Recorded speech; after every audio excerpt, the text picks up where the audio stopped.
नमस्ते, मैं हूं आपके साथ जसप्रीत कौर। इस खास पॉडकास्ट में हम बात करेंगे रिश्तों की। क्यों रिश्तों पर से भरोसा उठ रहा है, क्यों रिश्ते तार तार हो रहे हैं, खोखले हो रहे हैं, क्यों लोग एक दूसरे पर विश्वास नहीं कर पा रहे हैं और एक दूसरे को खत्म करने पर उतारू हैं। हमारे साथ खास मेहमान भी मौजूद हैं। हमारे साथ मौजूद हैं जगत गुरु स्वामी सतीशाचार्य महाराज जी। बहुत बहुत स्वागत है आपका। जी, बहुत आभार आपका।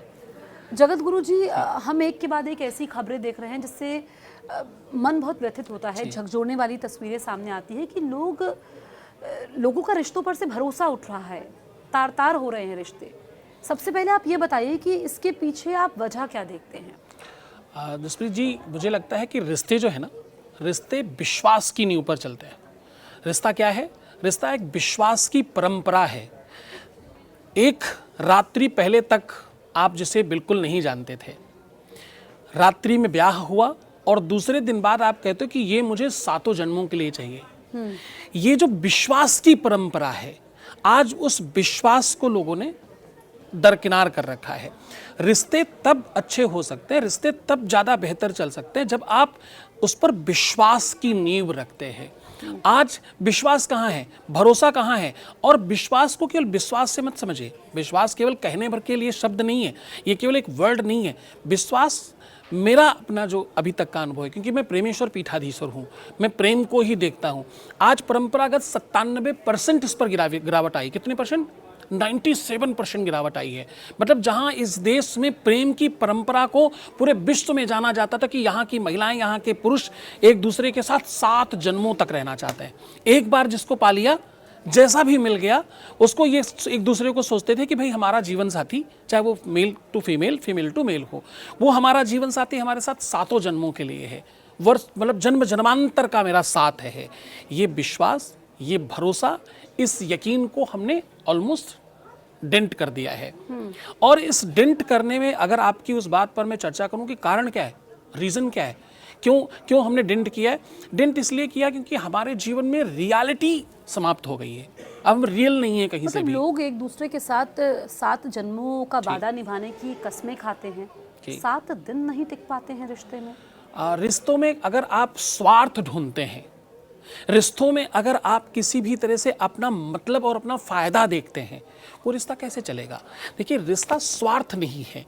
रिश्ता किसी भी तरह से किसी भी व्यक्ति का, मतलब ऐसे नहीं, कोई रिश्ता, वो चाहे माँ बेटे का हो, भाई भाई का हो, भाई बहन का हो, पति पत्नी का हो, कोई ही रिश्ता हो, कोई भी रिश्ता चलाने के लिए कोई आधार तो चाहिए। आप मकान की नींव के बगैर कैसे मकान खड़ा करेंगे? मकान आप जितना ऊपर ले जाना चाहते हैं, आपको उतनी ही नींव मजबूत करनी पड़ती है। बांस के लिए एक कहावत है जसप्रीत जी कि बांस जितना ऊपर जाता है, पहले वो उतना ही नीचे जाता है, फिर वो ऊपर जाता है। तो लोग ये कहते हैं कि क्रोध बहुत ज़्यादा है रिश्तों में, मतलब गुस्सा ऐसा है कि उस समय सोचते नहीं हैं और फिर एक झटके में, मतलब कहते हैं ना कि रिश्तों को बनाने में सालों बीत जाते हैं लेकिन टूटने में बस कुछ सेकंड। देखिए, आज ना जो होड़ है, जो जंग है, जो दौड़ है, होड़ है, जंग है, दौड़ है, ये क्या है? जीतने की। हमें बचपन से वो मैकाले की शिक्षा दी जा रही है। और मैकाले की शिक्षा क्या कहती है? नंबर ज़्यादा लाओ, जीत कर दिखाओ, सबसे आगे निकल कर बताओ। अरे तुम आधे नंबर से रह गए क्या? अरे तुम छूट गए क्या? तुम कम रह गए क्या? तुम सेकंड आए क्या? तुम थर्ड आए क्या? तुम्हारे नंबर इतने कम आए क्या? तुम कैसे पढ़ रहे हो? तुम क्या पढ़ रहे हो? तो हमने बचपन से एक नींव क्या डाली कि हमें सबसे जीतना है। और सबसे जीतने में हम इतना ज़्यादा अपने अंदर वो डालते चले गए कि हम कभी हारना नहीं चाहते। और रिश्तों की परंपरा ही शुरुआत यहीं से होती कि आपको पहले हारना पड़ता है। अपनों से हारने में जीत है। रिश्ते की सबसे पहली यही रीत है। तो कैसे जीवन में हमेशा प्रेम बना रहे, चाहे कोई भी रिश्ता हो, पति पत्नी का हो, यहाँ पर दोस्ती का रिश्ता हो, माता पिता का हो, बच्चों के साथ रिश्ता हो, तो कैसे प्रेम रहे हमेशा? देखिए, इसका एक ही, दुनिया में एक ही सूत्र है किसी भी प्रेम के लिए। प्रेम में आप जीतना नहीं, आप हारना सीखते हैं। देखो, रामायण कहती है जसप्रीत कि भवानी शंकरो बंदे श्रद्धा विश्वास रूपिणों और याभ्याम बिना न पश्यन्ति श्रद्धा शांतस्तमीश्वरम। भवानी शंकर क्या है? ये कहते हैं दोनों एक हैं, पति पत्नी ऐसे नहीं अलग अलग। आधा शरीर शंकर जी का है और आधा पार्वती जी का है। क्यों? क्योंकि एक श्रद्धा है तो दूसरा विश्वास है। ये होगा तो जीवन बेहतर चलेगा और ये नहीं होगा तो क्या होगा? जीवन में रिश्तों का कत्ल होगा और सामने अपने जीवन साथी का कत्ल होगा। क्योंकि लोगों के जीवन में प्रेम का अभाव इसलिए है कि जो टारगेट है, जो आपकी नज़रिया है, जो आपकी नज़रें हैं, वो कहाँ है? वो लाभ की तरफ है, वो वस्तु है, मटेरियलिस्टिक चीज़ और मटेरियलिस्टिक, एक रियलिस्टिक और एक मटेरियलिस्टिक, एक मटेरियल और एक रियलिटी। ना, क्योंकि आप जो बातें बता रहे हैं कि अगर जीवन में प्रेम है तो फिर आप कुछ भी कर लोगे। प्रेम है तो आप तो जीतना कहाँ चाहते हो, फिर तो हारना। आप छोटे बच्चे से आप अपने बच्चे से कैसे जीतना चाहते हो? आप तो हारना चाहते हो। आप, क्योंकि उसमें आप सिर्फ देना जानते हो, देना जानते हो, यस, सिर्फ देना है। प्रेम में मुझे याद आया, एक पुजारी था, एक पुजारी ने भगवान की खूब पूजा की, भगवान खुश हो गए, भगवान ने बोला सुनो कुछ मांग लो मेरे से, जो तुम्हें चाहिए मैं दूंगा। तो पुजारी नाराज हो गया, बोले अरे ये कौन सी बात होती है, और चीख कर बोले मैं अगर मांगूं तुझे तो हरगिज न देना कुछ मुझे, वरना आशिक नहीं मजदूर कहलाऊंगा मैंने तुम्हारे लिए कुछ किया और तुमने बदले में हमें कुछ दे दिया, ये तो मजदूरी हो गई ना। 10 रुपए दुकानदार को दिए, 10 रुपए का दुकानदार ने सामान दे दिया, ये कैसा प्यार है? प्यार तो एक तरफा होता है, एक भगवान है, दूसरा भक्त अगर है। हम देखें कि हम जब किसी को कुछ देते हैं तो फिर हम उम्मीद भी करते हैं कि हमें बदले में कुछ मिले। देखिए ये जो उम्मीद है, बस ये उम्मीद ही रिश्तों को कमजोर करती है। रिश्तों में उम्मीद नहीं होती है। आप मेरी बात समझें, प्रेम का दूसरा नाम क्या है? भक्ति। वो कह यार बड़ा भगत है यार इनका, ये तो अपनी पत्नी का भगत हो गया, ये तो अपनी पति की भगत हो गई है, ये तो भगत बन के घूम रही है, तो बिल्कुल दीवानी सी हो गई है। दीवाना होना, भक्त होना, दोनों एक सी बात है। भक्ति और प्रेम एक ही सिक्के के दो नाम हैं, और भक्ति में कभी स्वार्थ नहीं होता। आप बदले में कुछ नहीं चाहते। लेकिन ये जो केसेस अभी सामने आ रहे हैं, अगर मैं हालिया केस की बात करूँ, एक इंदौर का केस, एक बॉयफ्रेंड अपनी गर्लफ्रेंड की कत्ल करता है, और ये झकझोरने वाली घटना है कि पहले उसका रेप करता है, फिर उसके साथ उसके शव के साथ भी गलत काम करता है, और तंत्र मंत्र का एंगल भी सामने आ रहा है। कोई पछतावा नहीं जब वो मीडिया से बात करता है, कोई उसके चेहरे पर शिकन नहीं। मुझे लगता है ये परंपरागत जड़ों में दोष है। आप अपनी संतति का पालन पोषण कैसे करते हैं, आप क्या दिखाते हैं अपने घर में, किस तरीके से कंस्ट्रक्शन कर रहे हैं। मकान की मजबूती और उसकी कमजोरी उसके कंस्ट्रक्शन पर निर्भर करती है। जैसा कंस्ट्रक्शन होगा, जैसा निर्माण होगा, वो वैसा ही बनेगा। आपका निर्माण ही गलत है। आपने बचपन से जिन चीज़ों को जिस तरीके से देखा है, अब देखिए तंत्र मंत्र, वो कह रहा है कि मैंने न्यूज़ में देखा आपके यहाँ ही, कि वो कह रहा है कि हम उसकी आत्मा से बात करना चाहते हैं, मुझे आत्मा से बात करनी थी, इसलिए हमने ऐसा किया। तो ये सब चीज़ें क्या दिखाता है कि आपका मानस अपवित्र है, आपका जो विचार है, आपका उस रिश्ते के प्रति जो नज़रिया है, वो नज़रिया ही ठीक नहीं है। ये सोच कहाँ से आ रही है कि रिश्तों का इस तरीके से कत्ल हो रहा है, और मतलब जो तस्वीर, कोई पछतावा नहीं कि जैसे कुछ हुआ ही नहीं है, मैं बताऊंगा बाद में, और जो रिश्ता जिसमें इतना प्यार होता है, समर्पण होता है, उसका इतना खौफनाक अंजाम। ये हम लोगों ने ही बोया है, अब ये हम काट रहे हैं। आप देखिए कितनी न्यूज बढ़ गई इधर अगर आप कुछ सालों में देखें तो कितना ज़्यादा ये बढ़ गया है। दूसरे दिन एक ऐसे ये कारण पता है, ये हमने ही बोया है। बोया पेड़ बबूल का तो आम कहाँ से होगा। वेद कहता है कि अवश्यमेव भोक्तव्यम कृतकर्म शुभा अशुभम, जो तुम शुभ और अशुभ काम करते हो उसका फल आपको ही भोगना पड़ता है। तो भैया तुमने जो बोया है, तुम जो बो रहे हो, तुम बच्चों को जो दिखा रहे हो, मैं आपको एक बहुत आश्चर्यजनक बताता हूँ। मुझे अभी थोड़े दिन पहले मेरे घर हमारे आश्रम में कोई भक्त मिलने आए। उनके नवयुवक बच्चे ने जल्दी शादी कर ली और मनचाही शादी कर ली। तो मैं उसको डांट रहा था, समझा रहा था, तो उसने सर झुका के बड़े धीरे से बोला कि मेरी मम्मी का भी तो बॉयफ्रेंड है। तो अब जो उसने देखा है, अगर वो वही कर रहा है तो इसमें दोष किसका हुआ। मैं अक्सर एक कहानी कहता हूं कि एक चोर बंद था, उसको फांसी की सजा होनी थी, तो उसको पूछा गया अंतिम इच्छा क्या है तेरी, तो अंतिम इच्छा क्या, कुछ अपनी बात बताओ। तो उसने कहा मैं अंतिम मेरी इच्छा है कि मैं अपने माँ से मिलना चाहता हूँ। माँ आई, माँ जब पास में आई तो उसने अपने माँ को ही थप्पड़ मार दिया खींचकर। तो माँ रोने लगी, बिलखने लगी, परेशान हो गई कि क्यों किया तूने, ऐसा क्यों किया।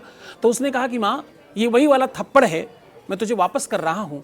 तूने अगर मुझे बचपन में मार दिया होता जब मैंने पहली बार चोरी की थी, तो मैं आज फांसी नहीं चढ़ रहा होता।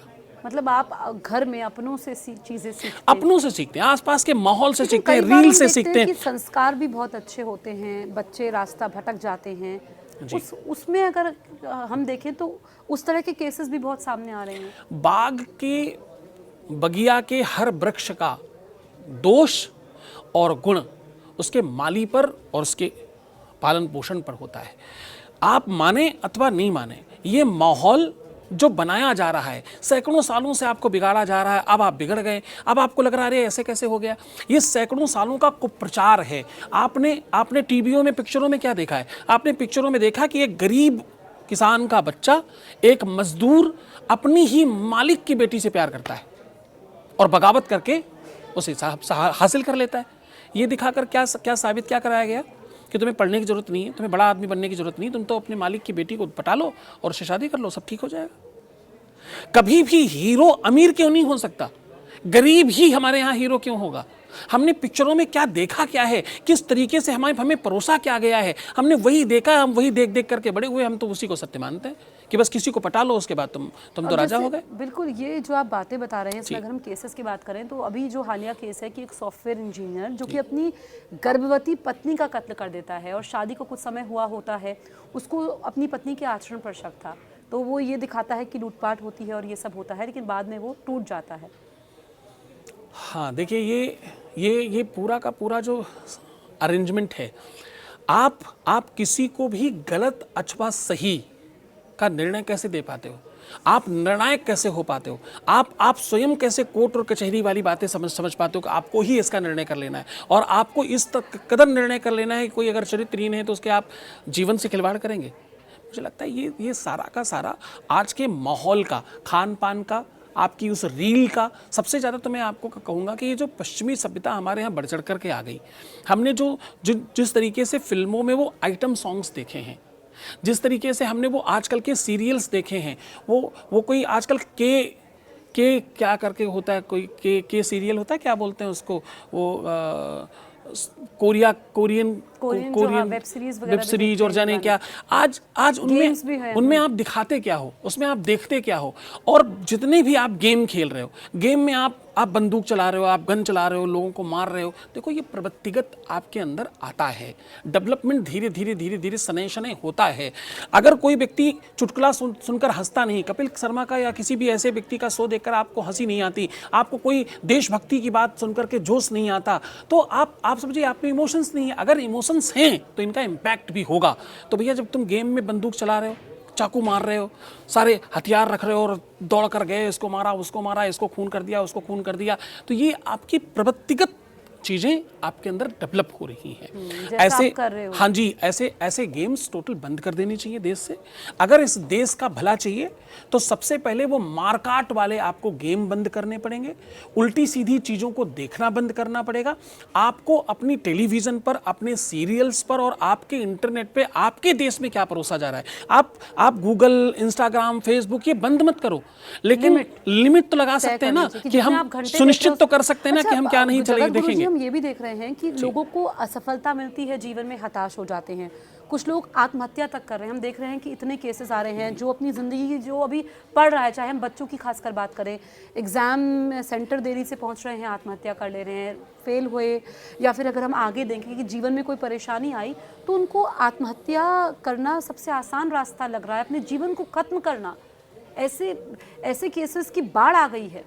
देखिए, मुझे लगता है कि ये जो आत्महत्या है, आत्महत्या दुनिया का सबसे मुश्किल काम है। इसको लोगों ने कभी चर्चा नहीं की, इस पर बात नहीं की, इस पर एक्चुअली बात होनी चाहिए। आत्महत्या करना कोई आसान काम नहीं, अपने आप को मारना बहुत आसान काम नहीं। अपनी आप नाक थोड़ी देर बंद करके देखिए, आप अपनी श्वास थोड़ी देर रोक करके देखिए, आपको पता चल जाएगा कि आत्महत्या करना कितना मुश्किल काम है। जो व्यक्ति आत्महत्या करने के बारे में सोचता है, विचार करता है और वहाँ तक जब तक पहुँचता है, इतने कई घंटे का अंतराल है। इस अंतराल तक वो अपने आप को रोक कैसे पाता, संभाल कैसे पाता, एक्चुअली यही पर सारा का सारा काम है। मेरा आपसे आखिरी सवाल है जगत गुरु जी, कि जो लोग मानसिक समस्या से जूझ रहे हैं, तनाव में है या जीवन में कष्ट है, जिनको कोई रास्ता नजर नहीं आता है, उनको क्या करना चाहिए? कैसे वो ये समझें कि ये जीवन महत्वपूर्ण है, जीवन अनमोल है और वक्त के साथ सब ठीक हो जाता है? इस पे आप मुझे थोड़ा समय दीजिएगा, हम लोग अगली बार बैठेंगे जब कभी, तो आप डिप्रेशन, अमाद प्रमाद अवसाद पर हम चर्चा करें, क्योंकि ये बहुत बढ़ता जा रहा है। डिप्रेशन, एंजाइटी, ये बहुत बढ़ता जा रहा है। अब इसका सबका कारण क्या है? इसका कारण है personal mobile, personal wardrobe, personal room, personal सामग्रियां, पर्सनल व्यवस्थाएं, पर्सनल पासवर्ड, पर्सनल वो पासकोड। ये पर्सनल पर्सनल पर्सनल करते करते आप इतना एकांतिक हो जाते हैं, इतना ज़्यादा आप संकुचित हो जाते हैं अपने विचारों में कि आप को पता ही नहीं चलता कि आप कब समाज से पूरी तरह से कट चुके हैं। और जब समाज से कट गए तो आपको क्या अकेलापन फील होता है? मतलब बोया पेड़ बबुल का तो आम कहाँ से होगा? तो लोगों से बात करनी चाहिए। लोगों से बात नहीं, इस माहौल को बदलना चाहिए। हमें अपने बच्चों को उस एकांतिक परिस्थिति से बाहर निकालना चाहिए। हर चीज़ बहुत एकांतिक नहीं होती। हमारे आपके बचपन में मैं अपनी बात करता हूँ, मेरे भाई बहन थे, हम सब ने एक ही कलर की शर्ट और एक ही कलर की पैंट्स पहनी है, हमेशा एक ही तरीके कपड़ा कट के आता था, सब पहनते थे। तो सिंगल चाइल्ड होता है लोगों का, तो वो ये भी कहते हैं कि फिर मतलब मोबाइल में ही लगे रहते हैं, या पेरेंट्स वर्किंग होते हैं कि भाई कोई खेलने के लिए नहीं है, क्या करें? वो अगेन उसी बात पर आप आ रहे हो। अगर आप अपने देश, अपनी सनातन को पढ़ोगे और समझोगे तो आप कभी अकेले हैं ही नहीं। हम तो कहते हैं वसुधैव कुटुंबकम, सारी वसुधा मेरा कुटुंब है, सब मेरे ही हैं। मानो तो सब हमारे अपने, नहीं मानो तो कोई अपना नहीं। मैं तो लिफ्ट में जाता हूँ, अगल बगल में जो खड़ा हो उससे अपनी तरफ से नमस्ते करता हूँ। तुम बोलो नहीं बोलो, मैं तो बोलूँगा, और मुस्कुरा कर बोलूँगा। ज़्यादा से ज़्यादा क्या करोगे? नहीं बात करोगे, गालियाँ थोड़ी दोगे मेरे नमस्ते करने पर। तो आप स्वयं चाहते नहीं हैं कि आपसे कोई बात करे। क्या स्वैग है, क्या एटीट्यूड है?